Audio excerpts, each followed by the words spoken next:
Hello everyone, good morning. आप सभी का स्वागत है। आज की क्लास थोड़ी सी लेट हो गई है, वो कुछ थोड़ी सी टेक्निकल प्रॉब्लम हो गई थी, इसलिए आज की क्लास थोड़ी लेट हो गई है। तो चलिए हम लोग जल्दी से स्टार्ट करते हैं। ठीक है,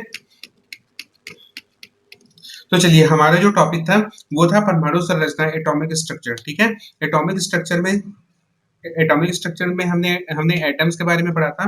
तो चलिए हम लोग सीधा वहीं से स्टार्ट करते हैं जहां से आज हम लोग पढ़ने वाले थे। ठीक है, पिछली जो क्लास थी वो मैं थोड़ा सा रिपीट कर देता हूँ आप लोगों के लिए।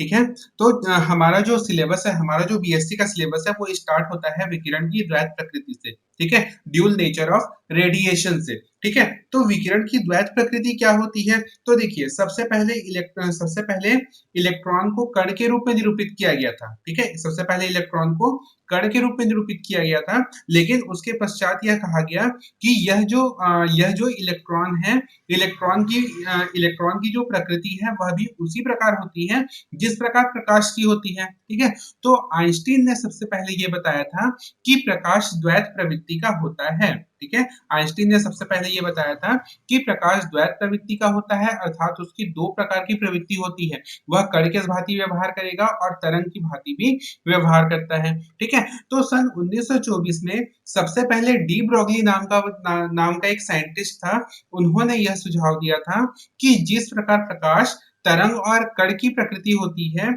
उसी प्रकार इलेक्ट्रॉन में भी दोहरी प्रकृति पाई जाती है, और यह दोहरी प्रकृति होती है कण की और तरंग की। ठीक है, तो डी ब्रोगली ने आइंस्टीन के समीकरण और प्लांक के समीकरण, ठीक है, आइंस्टीन का समीकरण उन्होंने उपयोग किया था, ताकि प्रकाश जो है वह तरंग की भांति व्यवहार करती है, इसलिए उस तरंग प्रकृति को समझाने के लिए उन्होंने आइंस्टीन के समीकरण का उपयोग किया। उसके बाद उन्होंने मैक्स प्लांक के समीकरण का भी उपयोग किया था, क्योंकि प्लांक ने कहा था कि ऊर्जा का अवशोषण या उत्सर्जन एक सतत रूप में न होकर के ऊर्जा के छोटे छोटे पैकेट्स के रूप में होता है, तो वह कण की प्रकृति को दर्शाता है। तो इस तरंग और कण की प्रकृति की व्याख्या करने के लिए डी ब्रोगली ने आइंस्टीन और प्लांक के समीकरण का उपयोग किया था। ठीक है, तो देखिए, इसमें पहला पॉइंट था, मैंने लिखा है कि E is equal to H nu. यह समीकरण दिया गया था प्लांक के द्वारा। प्लांक ने एक फोटोन की ऊर्जा बताई थी, E is equal to H nu, जहां पर एच है प्लांक स्थिरांक और न्यू है प्रकाश की आवृत्ति। ठीक है, उसके बाद दूसरा जो समीकरण मैंने लिखा है वो लिखा है E is equal to M C square. यह जो समीकरण है, यह आइंस्टीन के द्वारा प्रतिपादित किया गया था फोटोन की ऊर्जा के लिए। तो फोटोन की ऊर्जा होती है E is equal to M C square. ठीक है, अब यहाँ पर आप देखिए, अब आप यहाँ पर आप देखिए कि यहाँ पर जो दाईं ओर की जो समीकरण है वो बराबर है, दोनों ही समीकरण ऊर्जा के लिए है, तो बाईं ओर का समीकरण भी बराबर होता है। तो समीकरण 1 और 2 से हम लिख सकते हैं H nu is equal to M C square. अब न्यू है यहाँ पर प्रकाश की आवृत्ति, और आवृत्ति बराबर होता है सी अपॉन लैम्डा। सी होता है प्रकाश का वेग और लैम्डा होता है तरंगदैर्घ्य। ठीक है, यह मान हम उसमें रख देते हैं, तो क्या मिलेगा हमको, H C upon lambda is equal to M C square. ठीक है, यहाँ पर हम लैम्डा का अगर मान निकालें तो लैम्डा का मान होता है lambda is equal to H upon M C. ठीक है, यह जो समीकरण होता है, यह समीकरण प्रकाश की अथवा किसी पदार्थ के द्वारा उत्सर्जित अथवा अवशोषित होने वाले विकिरण के तरंग दैर्ध्य के लिए बताता है। ठीक है, अब देखिए, यदि इस समीकरण को हम इलेक्ट्रॉन जैसे कण के लिए लागू करें, तो यहाँ पर c है प्रकाश का वेग, c प्रकाश के वेग को हम v होता है इलेक्ट्रॉन का वेग, यदि हम v से प्रतिस्थापित कर दें तो ये मान हमें प्राप्त होता है lambda is equal to H upon M V. ठीक है, यहाँ तक समझ में आए? अब आप ध्यान में रखिए कि संवेग की परिभाषा होती है किसी गतिशील कण के द्रव्यमान और वेग के गुणनफल को संवेग कहते हैं। किसी गतिशील कण के द्रव्यमान और वेग के गुणनफल को उसका संवेग कहा जाता है। तो हम संवेग को P से दर्शाते हैं, तो P is equal to M into V लिख सकते हैं। अब यह मान हम उस समीकरण में लगते हैं, तब हमें प्राप्त होता है lambda is equal to H upon P. ठीक है, यह जो समीकरण है वह डी ब्रोगली का समीकरण कहलाता है। अब आप यहाँ पर देखिए कि एच है प्लांक स्थिरांक। ठीक है, तो लैम्डा का मान सीधे निर्भर करता है संवेग पर, तरंग दैर्ध्य का मान सीधे निर्भर करता है संवेग पर। तो यह मान कैसे निर्भर करेगा? तो हम देखते हैं कि lambda is inversely proportional to P. ठीक है। लैम्डा या तरंग दैर्ध्य संवेग के व्युत्क्रमानुपाती होता है। ठीक है, तो हम यहाँ पर कह सकते हैं कि किसी गतिशील कण का संवेग उसके तरंग दैर्ध्य के व्युत्क्रमानुपाती होता है। किसी गतिशील कण का संवेग तरंग दैर्ध्य के व्युत्क्रमानुपाती होता है। कहने का मतलब ये है कि कि यदि कोई कण बहुत तेज गति से गतिशील है, बहुत ही तेज गति से गतिशील है, तब उसके द्वारा उत्पन्न तरंगदैर्ध्य बहुत ही छोटा होता है, अर्थात वह कण की भांति व्यवहार करने लगता है। यदि उस गतिशील कण का वेग बहुत कम होता है, तब उसका तरंगदैर्ध्य अधिक होता है, अर्थात वह तरंग की भांति व्यवहार करता है। तो इस प्रकार से डी ब्रॉगली समीकरण के द्वारा इस प्रकार से डी ब्रॉगली समीकरण के द्वारा हमें कण की दोहरी प्रकृति के बारे में पता चलता है। ठीक है, अब आता है हाइजेनबर्ग का अनिश्चितता सिद्धांत। तो ठीक है, तो ये होता है हमारा क्वांटम यांत्रिकी मॉडल। तो देखिए, यह जो परमाणु का जो क्वांटम यांत्रिकी सिद्धांत है, यह दो शाखाओं में बटा हुआ है, यह दो शाखाओं से विकसित होता है। एक एक जो शाखा है वो हाइजेनबर्ग के द्वारा विकसित की गई थी, और दूसरी जो शाखा है वो श्रोडिंगर के द्वारा विकसित की गई थी। ठीक है, तो हम यहाँ पर दोनों ही शाखाओं का अध्ययन करेंगे। हम हाइजेनबर्ग के निश्चितता सिद्धांत को पढ़ेंगे और श्रोडिंगर के तरंग समीकरण को भी पढ़ेंगे। ठीक है, तो पहले हम पढ़ते हैं हाइजेनबर्ग का अनिश्चितता सिद्धांत। ठीक है, तो हाइजेनबर्ग का अनिश्चितता सिद्धांत क्या होता है? तो देखिए, यहाँ पर डी ब्रॉगली ने तो ये बता दिया कि एक जो इलेक्ट्रॉन है या जो द्रव्य है या जो विकिरण है, उसमें दोहरी प्रवृत्ति होती है। वह कण के समान भी व्यवहार करेगा और तरंग के समान भी व्यवहार करता है। तो इसी को ध्यान रखते हुए हाइजेनबर्ग ने एक सिद्धांत दिया, और उनका सिद्धांत ये कहता है कि किसी इलेक्ट्रॉन की स्थिति और उसका संवेग किसी इलेक्ट्रॉन की स्थिति और उसका संवेग दोनों का एक साथ एक ही समय में यथार्थता से निर्धारण नहीं किया जा सकता है। ठीक है, ध्यान से सुनिएगा, मैंने क्या कहा? मैंने कहा कि किसी इलेक्ट्रॉन की स्थिति और उसका संवेग किसी इलेक्ट्रॉन की स्थिति और उसका संवेग दोनों एक साथ एक ही समय में यथार्थता से निर्धारण नहीं किया जा सकता। अर्थात यदि किसी दिए गए समय में यदि किसी कण की या यदि किसी इलेक्ट्रॉन की स्थिति ज्ञात की जाती है, तो उसके संवेग संवेग के मापन में त्रुटि हो जाती है, या यदि किसी क्षण में किसी इलेक्ट्रॉन का संवेग मापा जाता है, तो उसकी स्थिति में भी तो उसकी स्थिति के मापन में त्रुटि रह जाती है या उसमें अनिश्चितता हो जाती है। ठीक है, अर्थात किसी कण की एक ही समय में स्थिति एक ही समय में एक साथ स्थिति और संवेग की गणना नहीं की जा सकती। ठीक है, यदि स्थिति में त्रुटि डेल एक्स के द्वारा प्रदर्शित करें और संवेग में की गई त्रुटि को डेल पी के द्वारा प्रदर्शित करें, तो del X into del P is equal to होता है H upon 4 pi. Del X into del P is equal to H upon 4 pi. यहाँ पर डेल एक्स है स्थिति ज्ञात करने में त्रुटि, डेल पी है संवेग ज्ञात करने में त्रुटि, और एच होता है प्लांक की स्थिरांक। ठीक है, जिसका मान होता है 6.626 into 10 to power -34 joule second. ठीक है, तो यह जो समीकरण होता है, इस समीकरण में आप देखिए संवेग डेल पी को हम क्या लिख सकते हैं? M into del B. अब यहाँ पर मैंने m को डेल m क्यों नहीं लिखा? क्योंकि m होता है इलेक्ट्रॉन का द्रव्यमान, और इलेक्ट्रॉन का द्रव्यमान कभी परिवर्तित नहीं होता है। इलेक्ट्रॉन का द्रव्यमान उतना ही होता है 9.1 इंटू 10 टू पावर -31 किलोग्राम। तो क्या चीज परिवर्तित होता है? उसका वेग परिवर्तित होता है। तो इसलिए मैंने लिखा है del V. Del P is equal to M into del V. अब यह मान हम उस समीकरण एक में रख देते हैं, तो देखिए हमें क्या प्राप्त होता है? हमें प्राप्त होता है del X into M into del V is equal to H upon 4 pi. अब यहाँ पर से हम del X into del V का मान लिख सकते हैं। Del X into del V is equal to H upon 4 pi into M. तो यह जो समीकरण है, यह समीकरण कहलाता है हाइजेनबर्ग का अनिश्चितता सिद्धांत। ठीक है, अब हम लोग पढ़ेंगे कि हाइजेनबर्ग के अनिश्चितता सिद्धांत की भौतिक संकल्पना क्या है, इसकी संकल्पना क्या होती है। ठीक है, तो यहाँ तक हमने पहली क्लास में हम लोग पढ़ चुके थे। तो यहाँ तक किसी को कोई परेशानी हो रही है?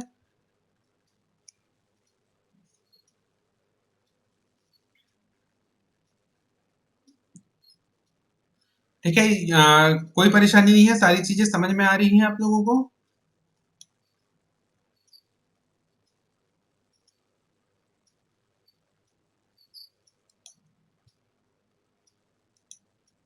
ठीक है, चलिए तो हम आगे बढ़ते हैं। ठीक है। अब देखिए हाइजेनबर्ग के अनिश्चितता सिद्धांत का भौतिक महत्व क्या होता है? तो देखिए जैसा कि आप अपनी स्क्रीन पर देख पा रहे होंगे, यहाँ पर मैंने एक चित्र बनाया है। तो देखिए पहले आपको इस ये जो डायग्राम है, इस डायग्राम को पहले आपको समझा देता हूँ। तो देखिए यहाँ पर मैंने एक इलेक्ट्रॉन बनाया हुआ है। यह जो इलेक्ट्रॉन है, यहाँ पर हम बोर के परमाणु मॉडल को समझते हैं। ठीक है, बोर के परमाणु मॉडल के अनुसार हम इस हाइजेनबर्ग के सिद्धांत की व्याख्या करते हैं। तो देखिए यहाँ पर यह एक इलेक्ट्रॉन है। इलेक्ट्रॉन आपको आपकी स्क्रीन पर दिख रहा है। यह जो इलेक्ट्रॉन है, यह इलेक्ट्रॉन अपने वृत्ताकार पथ पर, जैसा कि बोर ने कहा था कि इलेक्ट्रॉन नाभिक के चारों तरफ निश्चित ऊर्जा वाले वृत्ताकार कक्षाओं में घूमते रहते हैं। ठीक है, तो यह इलेक्ट्रॉन इस वृत्ताकार पथ पर घूम रहा है। ठीक है, अब यदि हम मान लें कि यदि हम इसकी स्थिति और इसके संवेग की गणना करते हैं। ठीक है, अब यदि हम मान लेते हैं कि हम इसकी स्थिति और इसके संवेग की गणना करते हैं, तो यदि हम इसकी स्थिति और संवेग की गणना करें, तो हमें इसके लिए क्या चाहिए? हमें इसके लिए फोटोन चाहिए कि भाई यदि कोई कण कहीं पर जा रहा है, बहुत तेज गति से जा रहा है, वो हमें दिखाई तो दे नहीं रहा है, तो हम उसको क्या करेंगे? हम उसको मापन करने के लिए हम कुछ ऐसे हम यहाँ पर फोटोन का उपयोग करते हैं। यह जो फोटोन है, जब उस इलेक्ट्रॉन पर पड़ता है और इलेक्ट्रॉन पर पड़ने के पश्चात वह फोटोन जब उससे टकरा करके वापस लौटता है, तब उसकी स्थिति की गणना हम इस माइक्रोस्कोप से कर सकते हैं। ठीक है, तो हम यहाँ पर भी वही करते हैं। यहाँ पर हम फोटोन को इस इलेक्ट्रॉन पर क्या करते हैं? आपतित करते हैं। अब आपतित करने के पश्चात यह जो फोटोन है, इस इलेक्ट्रॉन से टकरा करके परावर्तित हो जाती है। तो जब ये फोटोन जब इस इलेक्ट्रॉन से टकराती है, तो इस इलेक्ट्रॉन की तब ये जो इलेक्ट्रॉन है वो अपने पथ पर आगे नहीं बढ़ पाता। वो कहाँ चला जाता है? वो अपने एक नए पाथ पर चला जाता है, अपने एक नए रास्ते पर चला जाता है। ठीक है, और इस नए रास्ते पर जब ये इस नए रास्ते पर जाता है, तब उसकी स्थिति और उसका वेग दोनों ही परिवर्तित हो जाता है। ठीक है, समझ में आया मैंने क्या कहा? मैंने कहा कि यदि हम किसी इलेक्ट्रॉन की स्थिति और उसके संवेग को ज्ञात करने का प्रयास करें, तब यहाँ पर अनिश्चितता नियम की भौतिक संकल्पना हमें स्पष्ट हो जाती है। तो हम कैसे करें? यदि हम इलेक्ट्रॉन की स्थिति को जानने का प्रयास करते हैं, तो हमें इसके लिए माइक्रोस्कोप की आवश्यकता होगी कि भाई हमको उसको देखना होगा, क्योंकि इलेक्ट्रॉन इतना छोटा कण है कि उसको हम नग्न आंखों से नहीं देख सकते। तो उसको देखने के लिए हमें माइक्रोस्कोप की आवश्यकता होगी। ठीक है, और यदि हम और उसकी स्थिति को ज्ञात करने के लिए हमें उच्च ऊर्जा वाले फोटोन की आवश्यकता होगी। तो जब यह फोटोन उस इलेक्ट्रॉन से टकराएगा, तब उसकी स्थिति के साथ साथ उसके वेग में भी परिवर्तन हो जाता है। ठीक है, और इस प्रकार उसके वेग और अनिश्चितता में उसके वेग में अनिश्चितता और संवेग में भी अनिश्चितता हो जाती है। इस प्रकार से हम कह सकते हैं कि किसी भी गतिशील कण की या गतिशील इलेक्ट्रॉन की स्थिति और वेग को एक साथ एक ही समय में यथार्थता से निर्धारित नहीं किया जा सकता, और यही है हाइजेनबर्ग का अनिश्चितता सिद्धांत। ठीक है, और देखिए मैंने यहाँ पर आप जैसे कि आप अपनी स्क्रीन पर देख पा रहे होंगे, मैंने यहाँ पर लिखा है कि यदि मान लो कोई 1 मिलीग्राम द्रव्यमान का है, 1 मिलीग्राम द्रव्यमान का कोई एक पिंड है, 1 मिलीग्राम बराबर होता है 10 टू पावर माइनस 6 किलोग्राम, मैंने वहां पर कोष्टक में लिखा है। तो यदि हम इस पर अनिश्चितता सिद्धांत लागू करें, तो देखिए del X into del V का मान हमें कितना प्राप्त होता है? हमें del X into del V का मान प्राप्त होता है 10 to power minus 28 metre square पर सेकेंड। ठीक है, अब देखिए ये 10 टू पावर माइनस 28 है, 10 टू पावर माइनस 28। ठीक है, मतलब यह मान इतना अधिक कम है कि हम कह सकते हैं कि इन पिंडों के लिए विचार करते समय जो अनिश्चितताएं हैं, वह किसी वास्तविक परिणाम की नहीं होती है। ठीक है, वो किसी वास्तविक परिणाम की नहीं होती है। मतलब यदि हम यह जो गणना है, इस गणना से हमें यह पता चलता है कि जो बहुत ही कम द्रव्यमान के पिंड है, बहुत ही छोटे कण हैं, उन बहुत ही छोटे कणों पर यह हाइजेनबर्ग का अनिश्चितता सिद्धांत लागू नहीं होता है। क्या कहा मैंने? देखिए यह जो सिद्धांत है, एक बार मैं फिर से स्पष्ट कर देता हूं। यदि हम 1 मिलीग्राम द्रव्यमान का पिंड ले, जिसका 1 मिलीग्राम बराबर होता है 10 टू पावर माइनस 6 किलोग्राम, तो यदि हम इतने छोटे कण के लिए हाइजेनबर्ग के अनिश्चितता सिद्धांत को लागू करें, तब वहां पर del X into del V का मान प्राप्त होता है हमें लगभग 10 to power minus 28 metre square पर सेकेंड। तो यह जो मान होता है वह इतना कम होता है कि यहाँ पर जो अनिश्चितताएं हैं स्थिति में और वेग में जो अनिश्चितताएं हैं, उसका कोई भी वास्तविक परिणाम ये इसका जो परिणाम है वह कोई भी वास्तविक नहीं होता, अर्थात हम इसे नगण्य मान सकते हैं, इतनी त्रुटि को हम नगण्य मान सकते हैं। ठीक है, तो कहने का मतलब ये है कि बहुत ही कम द्रव्यमान वाले पिंड के लिए यह निश्चितता सिद्धांत लागू नहीं होता है। तो यदि हम इस संकल्पना को इलेक्ट्रॉन जैसे कण के लिए लागू करें, तो इलेक्ट्रॉन का द्रव्यमान होता है 9.1 into 10 to power minus 31 kilogram. तो यदि हम इसके लिए इसे लागू करें तो क्या होता है, देखिए यहाँ पर del X into del V, जैसा कि मेरा कर्सर आपको अपनी स्क्रीन पर दिख रहा है, तो वहां पर आप देखिए मैंने लिखा हुआ है del X into del V is equal to H upon 4 pi into M. ठीक है, अब यहाँ से इसका मान होता है 10 to power minus 4 metre square पर सेकेंड।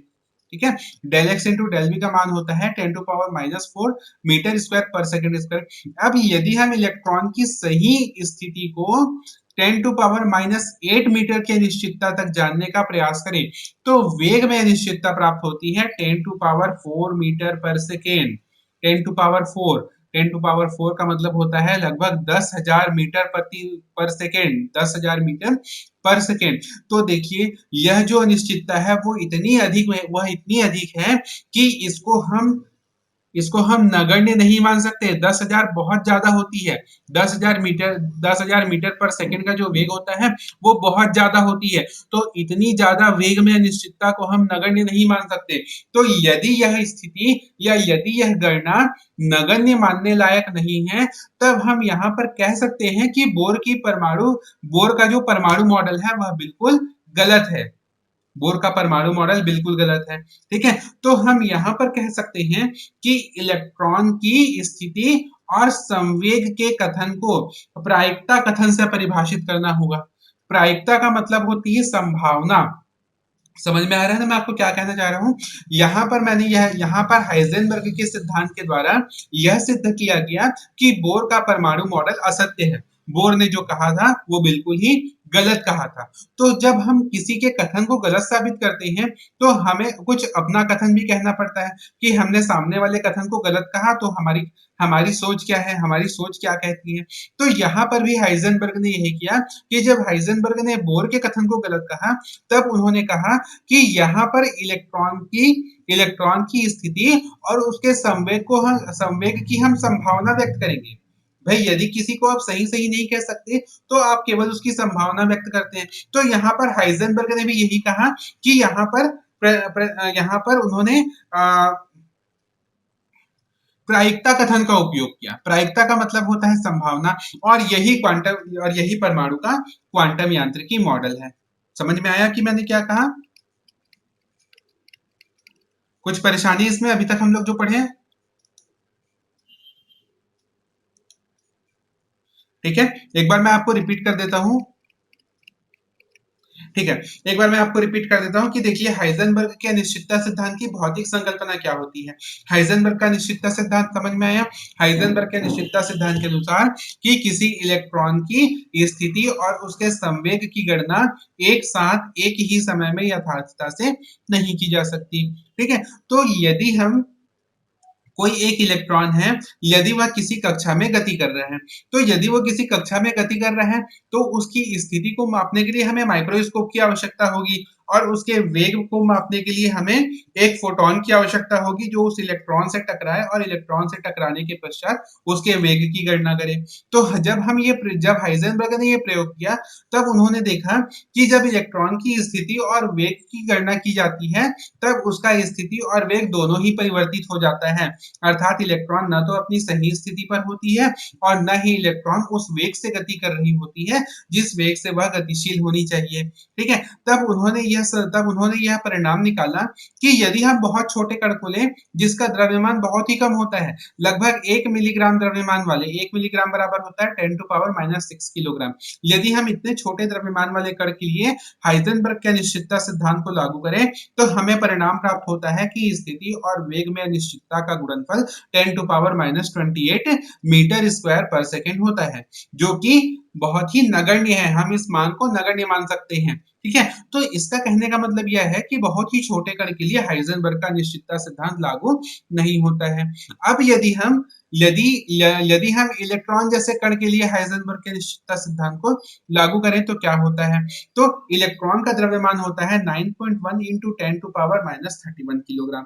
ठीक है।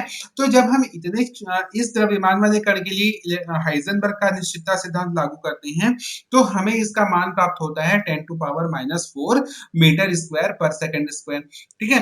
अब यदि मान लो कि यदि इलेक्ट्रॉन की सही स्थिति 10 टू पावर -8 मीटर की निश्चितता तक जानने का प्रयास करें, तो उसके वेग में अनिश्चितता का मान होता है 10 टू पावर 4 मीटर पर सेकेंड।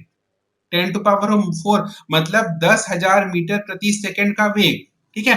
तो यदि मान लो इतनी बड़ी यह जो मात्रा है या यह जो परिणाम हमें प्राप्त हुआ है, यह इतना अधिक है या इतना बड़ा है कि इसे हम नगण्य नहीं मान सकते। तो नगण्य नहीं मान सकते तो कहने का मतलब ये है कि बोर का परमाणु मॉडल गलत है। तो बोर का परमाणु मॉडल गलत है, अर्थात हम इलेक्ट्रॉन की स्थिति और उसके संवेग को हम प्रायिकता के द्वारा विस्थापित करते हैं। प्रायिकता का मतलब है संभावना, और यही क्या कहलाता है? परमाणु का क्वांटम यांत्रिकी मॉडल कहलाता है। ठीक है। यहाँ पर मैंने बगल में कुछ क्वेश्चन दिए हुए हैं हाइजेनबर्ग के अनिश्चितता सिद्धांत से रिलेटेड। ठीक है। उसका आप उसका आप अपने घर में अभ्यास कर सकते हैं। ठीक है। क्योंकि इससे न्यूमेरिकल क्वेश्चन भी एग्जाम में पूछे जाते हैं। ठीक है। तो ये इसमें कुछ ज्यादा बताने की जरूरत नहीं है, केवल जो मान दिया गया है उस मान को आपको हाइजेनबर्ग के अनिश्चितता सिद्धांत के समीकरण में रखना है, और जो मान आपको चाहिए वो कैलकुलेशन के द्वारा आपको मिल जाएगा। ठीक है। तो इसमें कोई ज्यादा समझाने की जरूरत नहीं है, आप केवल घर में इसका अभ्यास करिएगा कि ये जो क्वेश्चंस है वो कैसे सॉल्व किए जाते हैं। अगर इससे रिलेटेड कोई परेशानी होगी तो क्लास में हम लोग इस बारे में डिस्कस कर सकते हैं। ठीक है। तो आगे बढ़ते हैं तब हम देखते हैं श्रोडिंगर का समीकरण। ठीक है। अभी अभी मैंने कहा था कि जो परमाणु सिद्धांत है, परमाणु का क्वांटम यांत्रिकी सिद्धांत है, वह दो दिशाओं में जाता है। ठीक है। एक होता है हाइजेनबर्ग के द्वारा विकसित किया गया और दूसरा होता है श्रोडिंगर के द्वारा विकसित किया गया। ठीक है। तो हम यहाँ पर आज अभी पढ़ते हैं श्रोडिंगर के द्वारा विकसित किया गया समीकरण क्या है। ठीक है। तो हाइजेनबर्ग के अनिश्चितता सिद्धांत से हमें पता चलता है कि इलेक्ट्रॉन की स्थिति और उसका संवेग निश्चित नहीं है। ठीक है। सॉरी, निश्चित तो है लेकिन उसका मापन निश्चित नहीं किया जा सकता। ठीक है। तो जब हम किसी चीज को नहीं माप सकते हैं, तब हम यह निश्चित रूप से नहीं कह सकते कि वो इलेक्ट्रॉन इस स्थान पर स्थित है या इलेक्ट्रॉन का वेग इतना है। ठीक है। हम ये नहीं कह सकते। तो वहां पर प्रायिकता शब्द का उपयोग किया। प्रायिकता का मतलब होती है संभावना व्यक्त करना। हम केवल संभावना व्यक्त कर सकते हैं कि वहां पर इलेक्ट्रॉन हो सकता है। ठीक है। या उसका संवेग इतना हो सकता है। ठीक है। तो यहाँ पर श्रोडिंगर ने भी यही किया। श्रोडिंगर ने क्या किया कि नाभिक के पास इलेक्ट्रॉनों के पाए जाने की संभावना को एक समीकरण से निर्धारित किया। ठीक है। श्रोडिंगर ने यहाँ पर क्या किया? श्रोडिंगर ने यहाँ पर परमाणु के नाभिक के आसपास इलेक्ट्रॉनों की स्थिति को या इलेक्ट्रॉनों के पाए जाने की संभावना को एक समीकरण के द्वारा दर्शाया था, और इस समीकरण के द्वारा श्रोडिंगर को नोबेल पुरस्कार प्रदान किया था। ठीक है। तो हम देखते हैं कि यहाँ पर श्रोडिंगर ने नाभिक के चारों तरफ इलेक्ट्रॉन के पाए जाने की संभावना के लिए एक समीकरण दिया था। उस समीकरण को उन्होंने विकसित कैसे किया? ठीक है। तो देखिए, मैंने आपको यहाँ पर जैसा कि आप अपनी मोबाइल स्क्रीन पर देख पा रहे होंगे, यहाँ पर आपको एक चित्र दिखाई दे रहा होगा जहां पर मैंने लिखा है स्टैंडिंग वेव। स्टैंडिंग वेव का मतलब होता है कि जैसे यदि हम मान लो जैसे कि आपने कोई रस्सी रखा हुआ है। ठीक है। आपको स्टैंडिंग वेव क्या होता है आपको ये समझाने के लिए ये एक प्रयोग है कि यदि मान लो आपने एक रस्सी रखी हुई है, उस रस्सी को आपने दीवार पर एक कीला गाड़ दिया है और कीले से उस रस्सी को बांध दिया है। अब आप उस रस्सी को अपनी तरफ से ऐसे हिलाते हैं तो क्या होती है? उस रस्सी में भी तरंग उत्पन्न हो जाती है।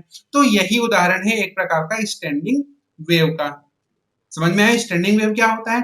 स्टैंडिंग वेव जैसे कि मान लीजिए आपके पास एक रस्सी रखी हुई है और आपने दीवार पर कीला मार करके उस रस्सी के एक सिरे को उस कीले से बांध दिया है, और दूसरे सिरे से आप उस रस्सी को पकड़ करके इस तरीके से आप हिलाते हैं। तो इस तरीके से हिलाने से क्या होती है? वहां पर रस्सी में तरंग उत्पन्न हो जाता है, और यह उदाहरण होता है एक प्रकार का स्टैंडिंग वेव का। तो यहाँ पर श्रोडिंगर ने ही एक स्टैंडिंग वेव का उपयोग किया। अब यह जो तरंग है, यह जो देखिए जो स्टैंडिंग वेव होता है उसकी गति एक विमी होती है। एक विमी करने का मतलब है कि वो एक ही दिशा में गति करती है। ठीक है। वो एक ही दिशा में गति करती है, मतलब उसकी गति एक विमी होती है। तो लेकिन जो इलेक्ट्रॉन है उसकी त्रिविमी गति होती है। इलेक्ट्रॉन की एक विमी गति नहीं होती। इलेक्ट्रॉन की त्रिविमीय गति होती है, लेकिन हम इसकी व्याख्या करने के लिए हम एक विमीय गति का ले लेते हैं, ठीक है।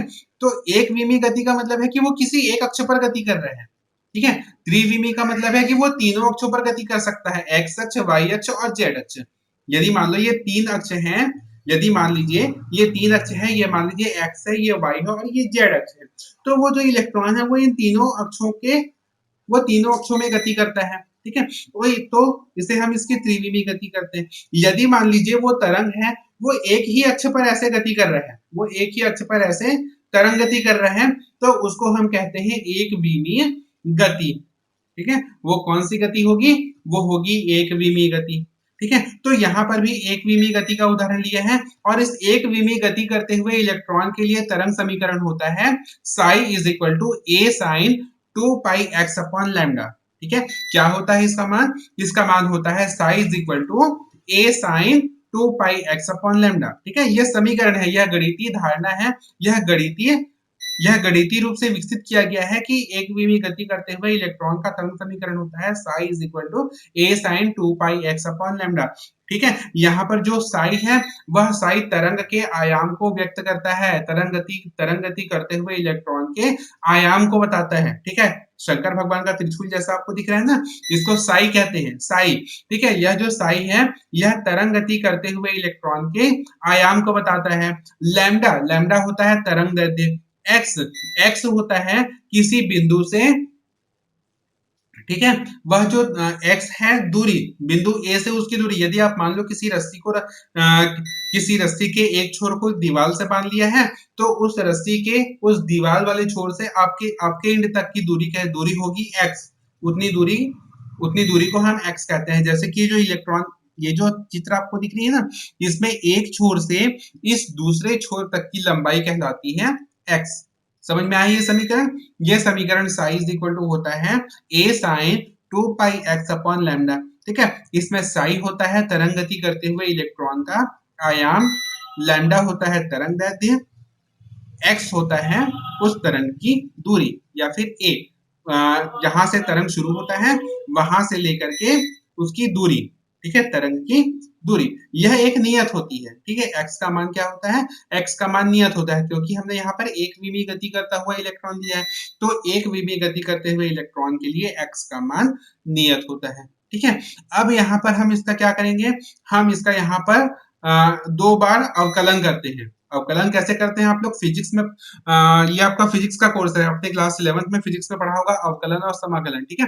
तो यहाँ पर हम इस समीकरण का अवकलन करते हैं, दो बार अवकलन करते हैं, ठीक है। तो जब हम इसका दो बार अवकलन करते हैं तब हमें समीकरण प्राप्त होता है। इस समीकरण से का हम अवकलन करने पर हमें प्राप्त होता है D psi upon D X psi is equal to A into 2 pi upon lambda into cos 2 pi X upon lambda, ठीक है।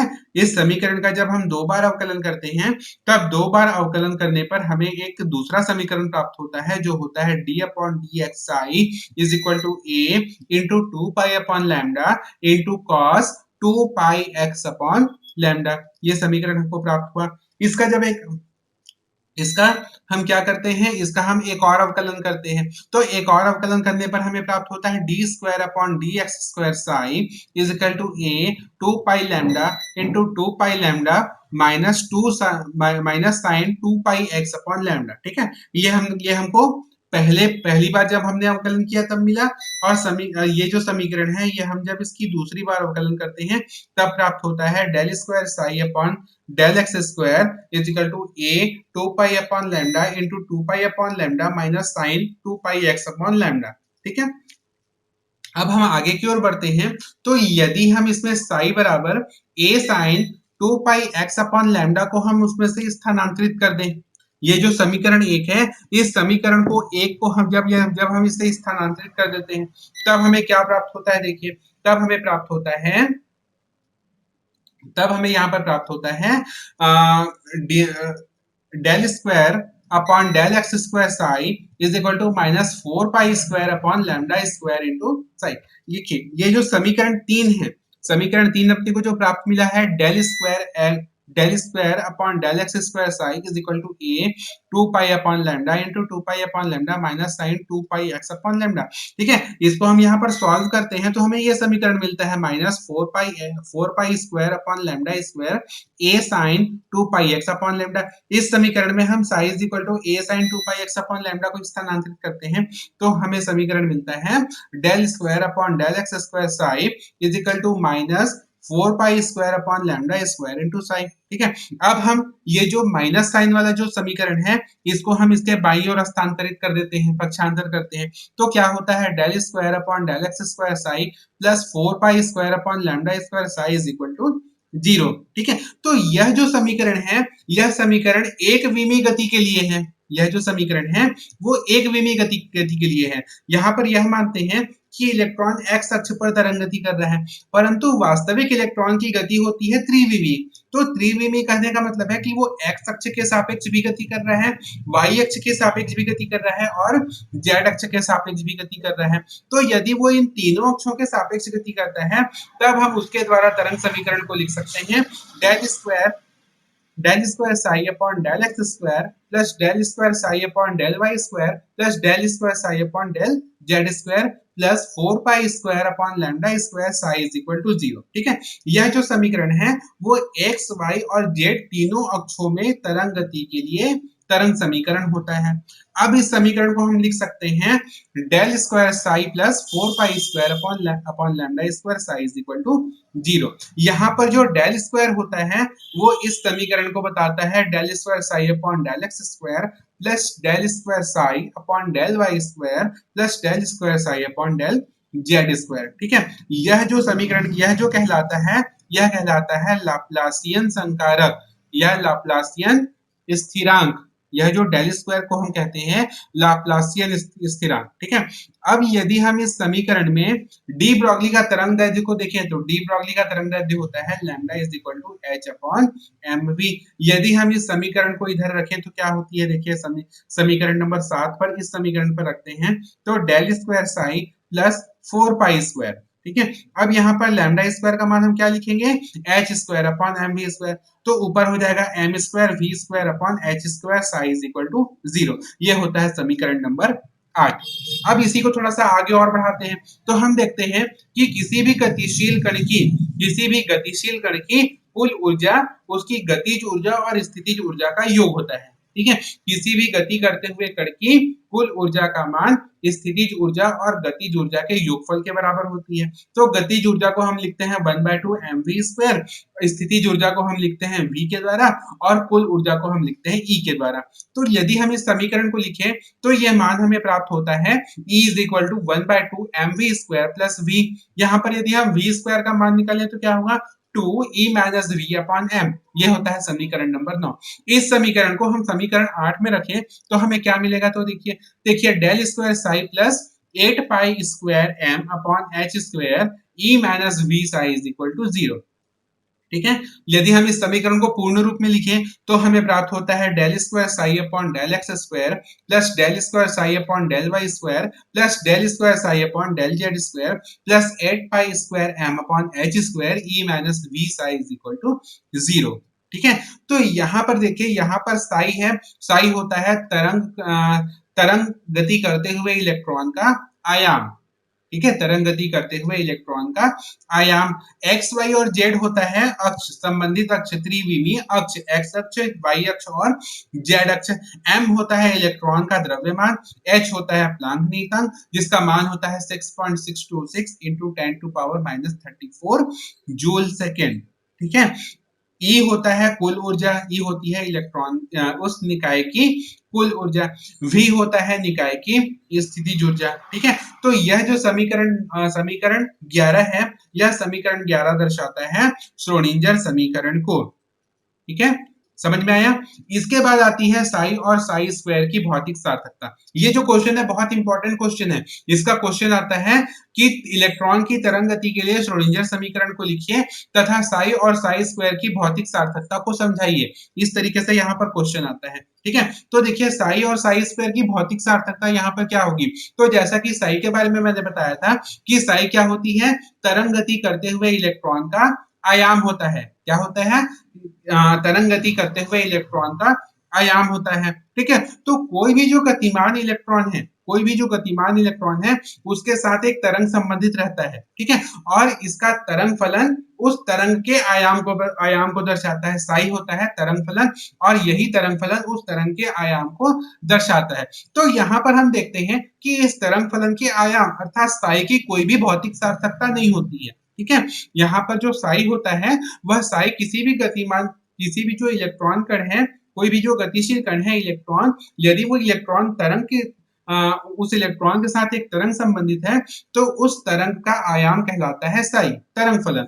और इस तरंग फलन की कोई भी भौतिक सार्थकता नहीं होती है। ठीक है, तो यहाँ पर जिस प्रकार प्रकाश किरणों के आयाम का वर्ग उस प्रकाश की तीव्रता के समानुपाती होता है, उस प्रकाश की तीव्रता को व्यक्त करता है, तो ठीक वैसे ही गति करते हुए इलेक्ट्रॉन की तीव्रता उसके तरंग फलन के वर्ग के समानुपाती होती है। क्या कहा मैंने यहाँ पर? ध्यान से सुनिएगा। मैंने यहाँ पर कहा कि जिस प्रकार प्रकाश किरणें होती हैं, उस प्रकाश विकिरणों का आयाम उसकी आयाम का वर्ग उस प्रकाश की तीव्रता को व्यक्त करता है। अर्थात यदि उस प्रकाश की प्रकाश का यदि उस जो प्रकाश विकिरण है, उन प्रकाश के विकिरणों के आयाम के वर्ग का मान जितना अधिक होगा, उस प्रकाश की तीव्रता भी उतनी ही अधिक होती है।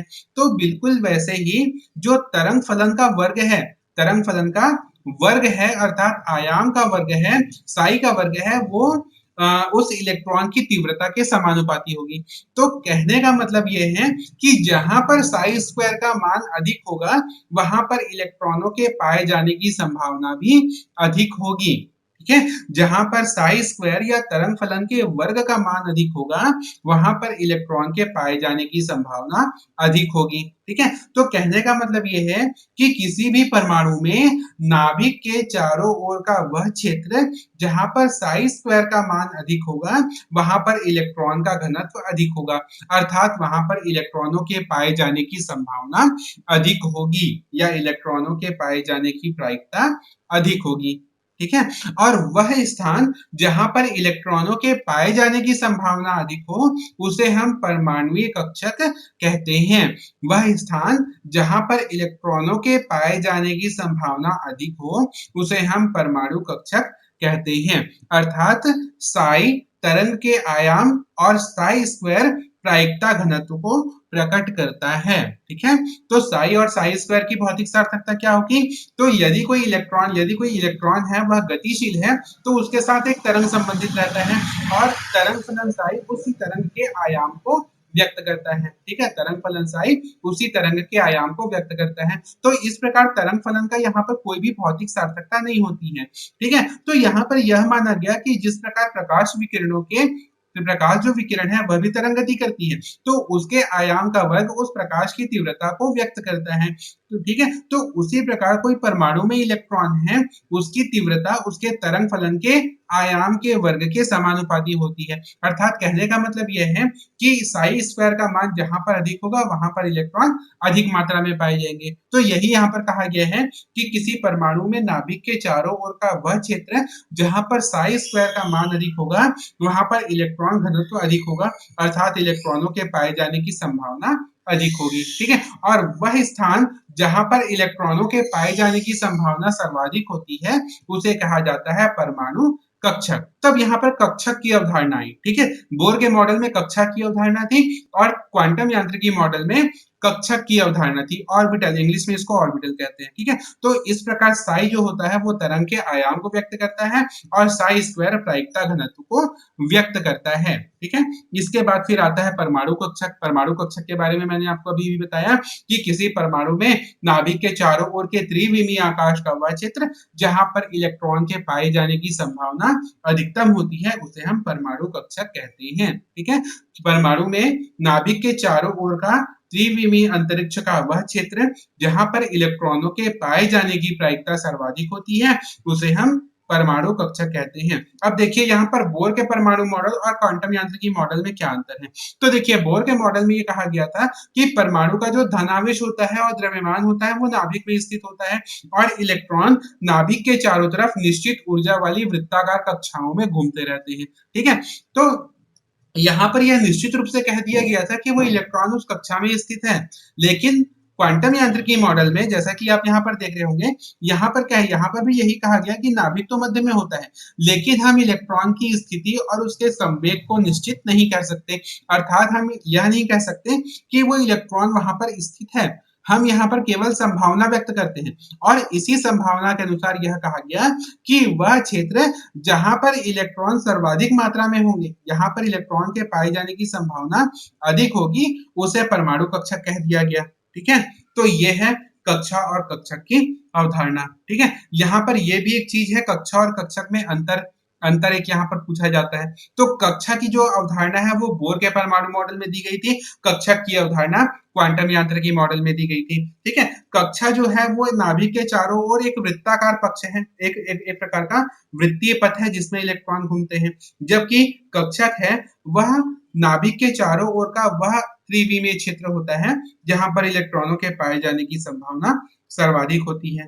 ठीक है, सभी कक्षक जो होते हैं वो वृत्ताकार आकृति के होते हैं, जबकि कक्षक की आकृति अलग अलग होती है, जैसा कि हम आगे पढ़ने जाएंगे कक्षक की आकृति अलग अलग होती है। इसमें बोर की परमाणु मॉडल के अनुसार इलेक्ट्रॉन केवल एक ही तल में घूमते हैं, जबकि परमाणु के क्वांटम यांत्रिकी मॉडल के अनुसार इलेक्ट्रॉन की गति त्रिविमीय होती है, इलेक्ट्रॉन की गति त्रिविमीय होती है। ठीक है, यहाँ पर यह कक्षा की अवधारणा में यह कहा गया कि प्रत्येक कक्षा में इलेक्ट्रॉनों की अधिकतम संख्या होती है 2n²। ये बोर के मॉडल में बताया गया था कि किसी भी कक्षा में इलेक्ट्रॉनों की अधिकतम संख्या होती है 2n², जबकि कक्षक में यह कहा गया कि एक कक्षक में अधिकतम 2 इलेक्ट्रॉन हो सकते हैं, एक ऑर्बिटल में अधिकतम 2 इलेक्ट्रॉन होते हैं, 2 से ज्यादा इलेक्ट्रॉन नहीं हो सकते। ठीक है, तो इन सभी के बारे में हम डिटेल से डिस्कस करेंगे कल की क्लास में। आज की क्लास हम यहीं पर खत्म करते हैं। यदि आज की क्लास में अगर कुछ परेशानी हो तो आप यहाँ पर पूछ सकते हैं, अगर कोई प्रॉब्लम हो तो आप पूछ सकते हैं। ठीक है, बाकी हम डिटेल में कल हम इसको आगे की ओर बढ़ेंगे। अभी के लिए ये सेशन यहीं पर खत्म करते हैं। ठीक है, तो पढ़ते रहिए। ठीक है, पढ़ते रहिए, और जैसा कि अभी आप जान रहे हैं कि अभी का जो वर्तमान समय है वो कोरोना का समय है। बहुत अधिक सावधानी रखने की जरूरत है, तो घर पे रहिए और घर में रह करके पढ़ाई करते रहिए। ठीक है, ओके, गुड लक।